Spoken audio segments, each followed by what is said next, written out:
An unsuspecting husband gets into his wife's car, expecting nothing more than another ordinary drive to work. On that particular morning, though, the journey had already been planned, not the route, not the destination, but his death. This is the story of Sandy Nyathi. Let's get into it. Very little has been made public about Sandy Nyathi's personal life.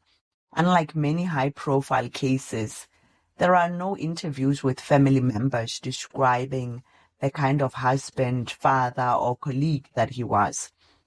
That even his occupation or his photos have not been made public, which is quite unfortunate. What we do know about him, though, is that he lived with his wife, Gidiboni Lonia Nyathi, in Enable Village in Raskororo, in Limpopo's Mopani district. Publicly, there was little to suggest that anything was seriously wrong within their marriage. There were no reported domestic disputes or allegations of abuse or anything like that. On the morning of the 3rd of December 2022, Sandy climbed into his wife's vehicle. As he normally did, she was driving him to work, something that court records would later indicate formed part of the couple's usual routine. To Sandy, this was just another ordinary morning. As they continued along the route, the couple eventually reached a section of the road that appeared to have something obstructing the entire path. And in rural parts of the country, such is not entirely always uncommon to find branches or debris on the road. So nothing could have suggested to Sandy that something sinister was about to happen. Gidiboni brought the vehicle to a halt and asked Sandy to remove the obstruction from the road so that they could continue with their journey. As soon as he stepped out of the vehicle, 3 young men emerged and attacked him. Armed with knives, they repeatedly stabbed Sandy, and despite whatever efforts he may have made to defend himself, the attack proved fatal, and he died at the scene. One of the attackers also turned on Gidiboni, who had stepped out of the vehicle, as anyone might do witnessing something like that, stepping out of the vehicle thinking she's going to help. In this case, one of the attackers turns on Gidiboni, striking her a couple of times, leaving her with superficial injuries. To anyone who came across the scene afterwards, this may have looked like a violent roadside hijacking, although the vehicle was not taken, so it may have looked like an attempted hijacking. Something that you and I know, whether it's a hijacking or attempted hijacking, is not uncommon, unfortunately, in South Africa. In the immediate aftermath of the killing, police began their investigation, initially looking into what they thought may have been a random act of violence. As with any murder investigation, though, police cannot just accept what they see at face value. So they sought to establish what exactly happened, identify the people responsible, as well as determine whether this was a random act or targeted. As they gathered information, they eventually linked 3 young men to the killing. Remember Surprise Malepe, who was 19 at the time, Ethan Raganya, who was 18, and Bobo Ventri Maleva, who was also 18 at the time. All 3 of them were arrested. Surprisingly, though, there was a 4th person arrested, Sandy's own wife, Gidiboni. How the teenagers were linked to the case, whether it was through a confession, physical evidence, cell phone records, or witnesses coming up, has not been revealed in court records, and later in the story you will realize why. However, we do understand that police linked Gidiboni to this case through initially getting to the scene and finding that the husband had been killed. At the same time, the wife had been superficially injured. That looked funny to police looking in. This is, in fact, similar to one other case that I did recently.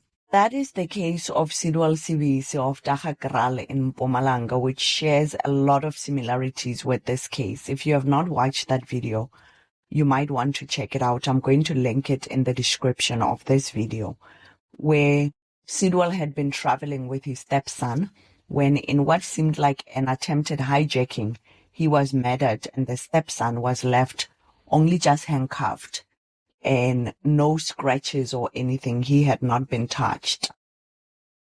In this case, police found that in addition to the worrying physical evidence at the scene, Gidiboni had also taken out several life insurance policies on the life of her husband.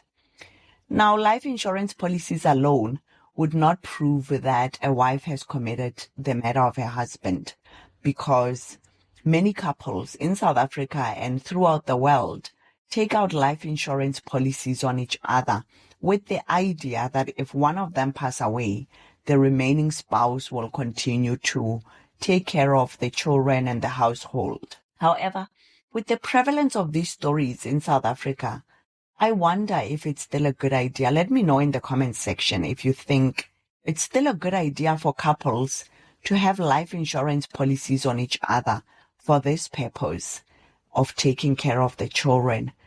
If you are married, do you have a life insurance policy that your spouse stands to benefit in the event of your death? Let me know in the comments. So the fact that Gidiboni was not harmed at all while her husband was murdered, as well as the several life insurance policies where she stood to gain in the event of his death, raised eyebrows and led police to investigate further, therefore arresting her. Police alleged that the entire scene had been planned in advance, that Gidiboni had recruited the three young men before that morning and promised them a combined 15,000 rands to kill her husband, and then she had lured him to his death, and that the assault on her had been staged to make the whole thing look like a random failed hijacking.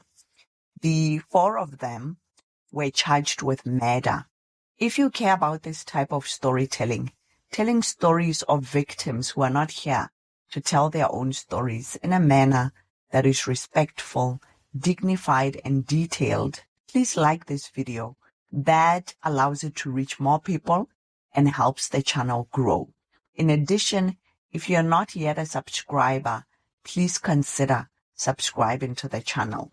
When the matter reached the High Court in Limpopo's capital, the case against the four accused did not take the same path. The three young men, realizing that the evidence against them was too strong, decided to plead guilty and entered into a plea agreement with the state, formally admitting to their roles in Cindy's murder and agreeing to testify against Gidiboni. The court sentenced Malepe, who was 19 at the time of the murder, to 10 years imprisonment, while the other two, Raganya and Maleba, who were both 18, were sentenced to 8 years in prison.